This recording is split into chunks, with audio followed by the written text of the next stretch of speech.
Réformer le système financier international, définir un partenariat financier plus équilibré entre le Sud et le Nord, tels sont les slogans des organisateurs qui traduisent une ambition de taille. Paris accueille le sommet pour le nouveau pacte financier mondial. L'idée est née au dernier sommet de la COP27 en Égypte. Plusieurs axes seront à l'ordre du jour: le climat, l'endettement des pays du Sud vis-à-vis du Nord et la mise en place de banques multilatérales de développement, entre autres.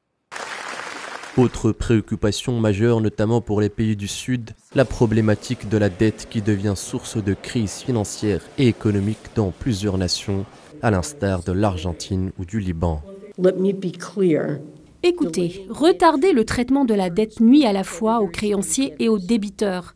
La communauté internationale doit s'unir pour soutenir les pays qui sont actuellement en crise, et cela est pour moi une priorité absolue.